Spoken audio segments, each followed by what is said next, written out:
I just look at it and say, could it be a better brand of basketball for the Celtics? Would it make them a more varied basketball team if you have Jason Tatum still doing his thing and add Giannis, this dominant physical force of a freak? Is the system the same as it's always been, which is chuck up a bunch of threes? Well, it can't be. No, but it can't be. Okay.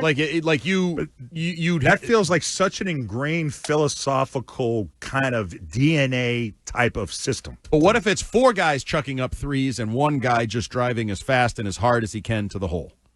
And if that person is a 7'1" Nigerian Greek like warrior god, I would gladly take his presence in a heartbeat. And Jeff Goodman was on the Midday Show earlier today, and he was speaking to the potential for some philosophical changes during the offseason for Joe Mazzulla and the Celtics. Does anyone think that possible? No, I mean, not unless they are forced into it. It'd be the time to do it. Yeah, but I'm with you, Ted. I think now is the time to make some subtle tweaks and see if that works, because you're down your big guy next year. I just think the system breeds such a soft kind of team. You know, just hooking up a bunch of threes is kind of soft. Agreed, 100%. Except that's what they created and wanted. Yeah, and they wanted the whole thing, doing it that way. But they also were an elite defensive team too, and so you basically had kind of a cakewalk to it. So a one-off thing, but for it to be a sustained system year in, year out, I think it's a flawed system.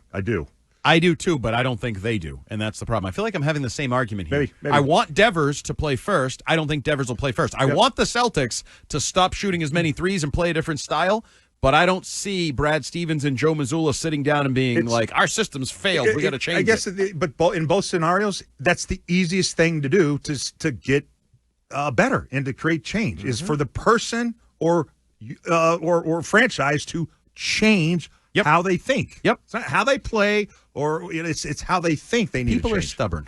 People are very stubborn, especially people with big egos. Hey, you spot it, you got it, brother. You know what I mean? That's the saying. Wow. There's probably some truth to that. But I just, to go to the Belichick example, I remember how many times I talked to him about your defense, the 3-4, the old 3-4 with big outside line, that whole thing. And people telling him it was dated and you had to go in a different direction. People told me that in 1992, and I didn't believe them then. And people telling me that in 98, and people telling me that in 2001, and I show them that it's not. Like, that's the mentality that I think coaches have with their systems and their especially if they've won with it. Belichick had success with the Giants and with the Patriots. He'd won with it.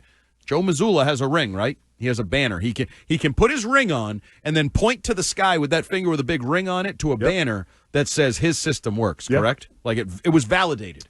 There was a stamp of validation. I don't see them saying, nah, you know what we need to play more like? We need to play more like the Pacers. Because everybody goes, well, what do the Pacers want? But besides just stylistically, there's a lot of hurdles. So they're $20 million over the second apron. They have to get under the second apron. They'd have to shed $74 million in salary to get under to just even make the deal with Giannis. Which is I probably need to go to a podcast for this or Dan Ball, one of the two, because those are my, dry information. They come from podcasts or Dan Ball. But there you go. I love how Windhorst just says, there's some hurdles with the aprons. A lot of hurdles. And then he just he just goes right past it and says, but there's teams that could do it if they want to. Like, I don't know the new second apron or any of this crap enough to know. I can read you a little bit. So, like, what are the limitations on the Celtics? If they want to trade for Giannis, can they? Okay, so this is straight from Mass Live, B-Rob. Okay. Kind of explains this when it comes to the Celtics trading for him. He says that Boston cannot take back more salary than they send out in a trade while over the second apron, and they also can't aggregate players, which means combined salaries, in a deal over the second apron. Once Boston drops under the second apron, which can technically happen after at the competition of a trade, aggregating salaries would be permitted. So you have to, again, get under it. They're $20 million over it. They have to get under it by $74 million to then add $54 million of what his salaries to still be under if you want Giannis and still be under the second apron, you got to shed a lot of salary to make that happen. So you got to trade Drew Holiday and or Kristaps Porzingis and then make the trade for Giannis. Can Holiday and Hauser cover the bill? But doesn't JB and Giannis make like the same amount of money? JB probably makes more. They can. Giannis makes a little more. He makes $1 million more. So there's got to be a way to finagle that if it's basically a 1-for-1 swap, no? If you're under the apron. If you're over the apron, you can't do it at they're all? over the apron right now. No, I know they're over the So apron. they get under the apron, they have to shed a lot. And so they have to be under the apron to make a Correct. trade. There They can't you go. make it. So what was Windhorst talking about?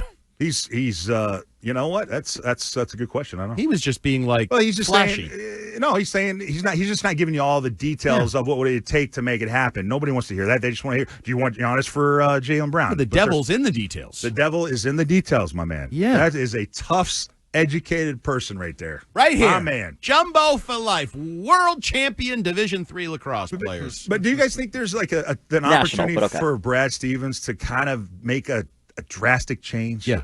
Right now. Like you just see, I think there's a better chance he makes a drastic roster change than a drastic philosophical change. Now, if it's Giannis, I think that probably goes hand in hand. You kind of have to change your philosophy. But yeah, I think and that was the point of my 3-point stance.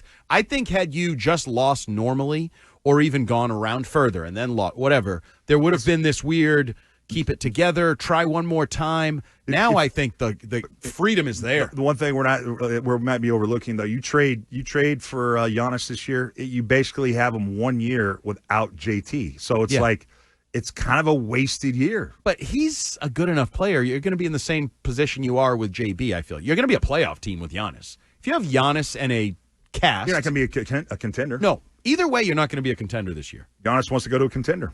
Well, yeah, but he knows he's doing like the Kevin Durant thing, like wait a year, dream Okay. I'll play with Tatum. He can't have everything. He wants to play in the East because the West is going to be hard, basically, right? Is that the argument? That's the There's too many argument. good teams in the That's West. the argument. So if you want to be in the East and you want to contend, then come join Jason Tatum a year from now to contend for a title and go to beat the team from the West.